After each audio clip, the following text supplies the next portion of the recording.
Firstly, they seduce you, they addict you, then they deny you. This is how a narcissist weaponizes love against you. While seducing you, they already know they'll be hunting after people in this world. Before they are able to even make the first step, they start preparing their appearance. So they'll hit the gym, they'll have the perfect six pack, they'll have the perfect model figure eight. If it's in communal spaces, they'll be the best dressed. They'll have the most well tailored suits, they'll have the best dresses on, they'll wear the most expensive, most well done makeup. This is not to say that everyone who does this is a narcissist. It's just to say that narcissists will usually do this because you see, they are aware that impressions matter and they have to create a very strong first impression because that's what you attach to and it's very hard to break off from. This will be important as the dynamic progresses. So they've seduced you by how they appear. They caught your attention. Then they addict you. And you're having sex with a narcissist, for example. During the first stages, it's like the best sex you'll ever have in your life, ever. If you talk to people who have been involved with narcs, they'll explain both extremes. They'll define their sexual experiences as extreme. It was either a blast at the beginning or a terrible ending. It's simply a dynamic of extremes. When a narcissist is hunting after you to addict you, when you get intimate, they might even swallow 2 pills that night. If it's a girl, she'll go and study what monsters do. She'll do things to you, bro, because it's all about giving you something that you'll never forget. Not in the sense that they're doing it because they really love you, but they're training you already to look after this experience. This is important because they'll use this to string you along during the relationship. Because sadly, they will deny you. If they're a covert narcissist, especially, they'll withhold sex to punish you or to manipulate you into doing the things that they want and require from you. The only problem in this situation is that the things they require from you are things you realize you had not signed up for. Again, not only did you not sign up for these things, but they're literally unattainable. Let's say it's a woman who wants money. Remember, they gave you the kind of sex you'll never forget, sex you think you'll never ever experience again, right? You've trained you already in your mind that this is what you'll be chasing after. And then, once they hook you completely, they require certain things from you, which if you do not give, you will not get that experience that you're chasing after. Are you following this flow? So they deny you your conjugal rights. The problem again is they might not even state these specific things.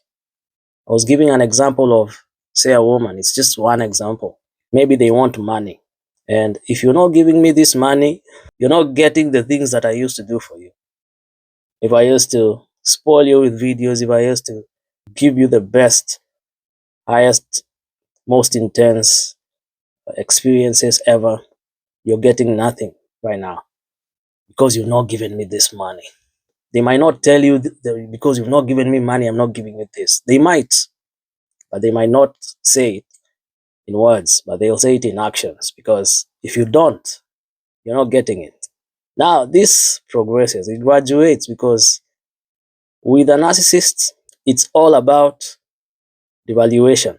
You cannot be able to satisfy an insatiable well. You understand me? You will give her this money, for example, but you realize it's just never enough. The amount of money you used to give her used to be enough, but now she requires more and more and more.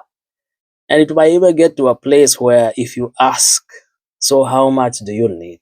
They'll not even be able to state a figure. Why? Because the point is not the amount of money. The point is that you, in the eyes of a narcissist, are not supposed to be able to reach a point that satisfies or fulfills them. That's what they're creating in you, a codependent nature in you, by devaluating any efforts that you push or put into the relationship or the dynamic. This is how they use love as a weapon to manipulate you, to devalue you, and finally even to discard you, because they'll now start acting as if they found someone who can be able to offer them that which fulfills them. Who is the next target? Who will go through the same cycle that you're going through right now? Let's move on. They also use, secondly, as a weapon, your emotions against you. They gaslight you when you decide that we need to have a conversation. What is going on right now? That's not what I signed up for. There's no communication. Maybe they're giving you the silent treatment. And whenever we communicate, it's not to find an amicable solution. It's to devalue me, to show me and to prove to me just how unworthy I am.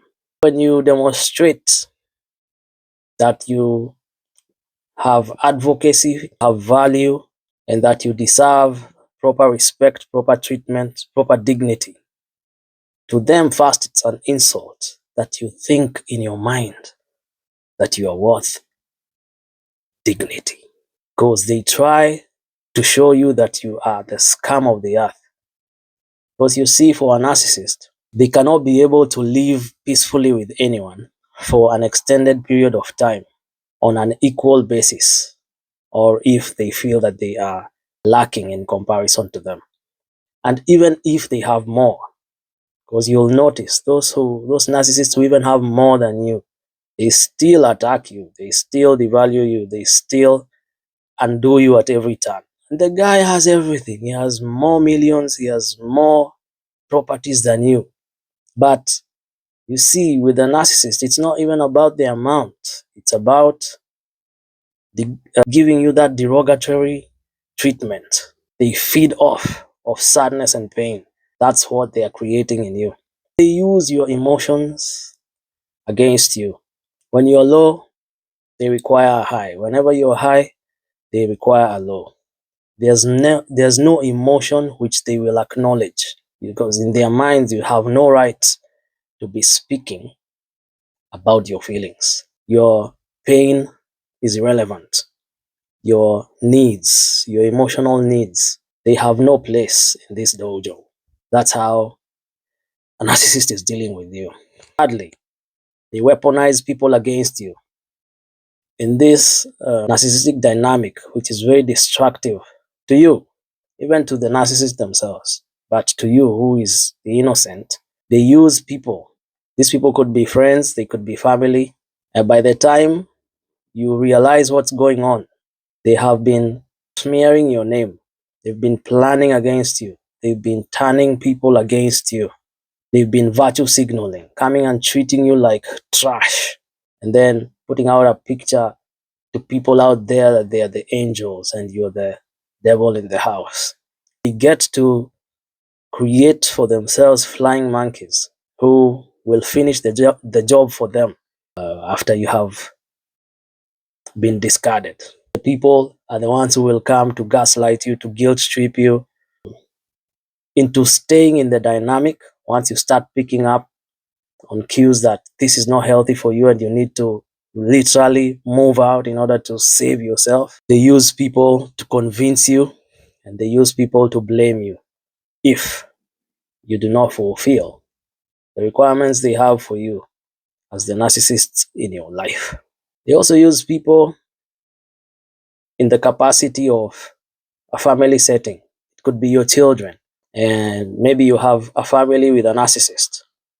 Now they will abuse you and then use children to convince you, to guilt trip you into staying in the relationship. When you're just about to leave and save yourself, you look back and you think to yourself, oh my goodness, what will my children do? I can't leave. And after you make the right choice, because at the end of the day, you must leave. And this is a topic I will treat on its own in another podcast. But even if you master the energy, the knowledge, the resolve to be able to move out, because you realize that if you stay in this dynamic, you'll not be a full person. You'll be broken to pieces, and that your children will need you whole as they start growing. And then you make the decision that you will leave in order for them to have at least one healthy parent in the future. They will still use these children because they will raise them to hate you. They'll use them as pawns to hurt you. They'll give them a false narrative. Your father left. Your mother left. Your father doesn't love you. Your mother didn't love you. Your father betrayed you. Your mother betrayed you. All the while, they had been the ones who made it literally impossible for the healthy partner to stay. They use children shamelessly to propagate their evils against the partners that they hate. They also use your profession, your finances against you as a weapon. With a narcissist, there's no healthy attachment and there's no healthy detachment. That includes your money. If it's your vocation, they think your vocation is their vocation. They'll try to control your career. They'll try to have dominant say in the jobs that you do. They'll think that the money that you make is actually their money. They'll think to their minds, because you see, I'm belaboring the point and emphasizing that they see no difference between you and them. You're just an extension to themselves. If you have money, that money is my money. If it's this job, that job is my job because you're the one doing it and you are just a part of me. It's not uncommon to find narcissists who will not even work. They'll not even break a sweat. Once you're working, they think you should be working for them. And it's also not uncommon after you fail to cooperate with their abuse that they will actually turn your bosses, your colleagues, your work partners against you. Numerous times, narcissists have stormed into offices where their partners work and come and cause them to lose their jobs. It's happened numerous times, even to myself. This is a normal thing that narcissists do. They weaponize your profession, your career against you. They also weaponize the law, fifth, against you. When maybe it's in a family setting, I want you to realize and to note one thing. With a narcissist, you cannot have any discussions together with them. Once they have shed off their masks, there's no going back. This is what I'll tell you. You must never try to engage with a narcissist. Anything and everything you say will be used against you. Again, they will pour their vermin onto you. They will vomit on you every time you meet. They'll devalue you, they'll discard you, they'll insult you. They'll make sure you feel like the worst thing that has ever graced God's earth. Anytime you're dealing with a narcissist, you must use the law. You must use the law. Don't ever try to make amends with a narcissist without the law being present. Wait, even if it will take you a couple of years to be able to pursue the legal route, because that's the only way. And when that time comes, they will weaponize the law against you. They'll not cooperate. They'll not be reasonable because their lack of reason is the reason you even need the law in the first place. Again, they'll frustrate the process. You might require or they might be needed to show up for a court case. On the day, they don't even show up, pretend that they're sick or something. They might be instructed. Maybe the law has decided that one parent will be meeting the child during these days, during those weeks, during whatever.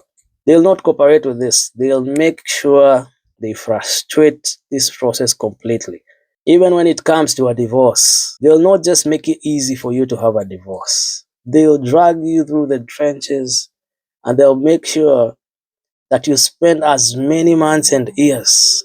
You've heard of court cases, divorce cases going on for about for 10 years or even more because they drag and they make it as impossible as possible because they also want, they're not attached, they're not keeping you in the marriage because they love you. No, they're doing it as a form of punishment, imprisonment, because you see, you're an extension of themselves. I've not given you permission to enjoy life with someone else. You get me? It's a form of control. They are weaponizing the fact that you married them against you. And they're using the law to make you appear like the villain. They also come and put on a show.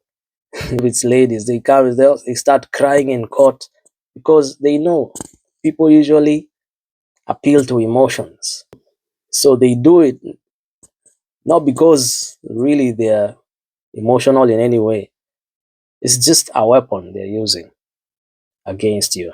In closing, the five things that narcissists weaponize against you: love, emotions, people, profession, and the law. Therefore, watch out and work on yourself, because this is what is coming your way. You'll be fine, but prepare yourself. Have a good one.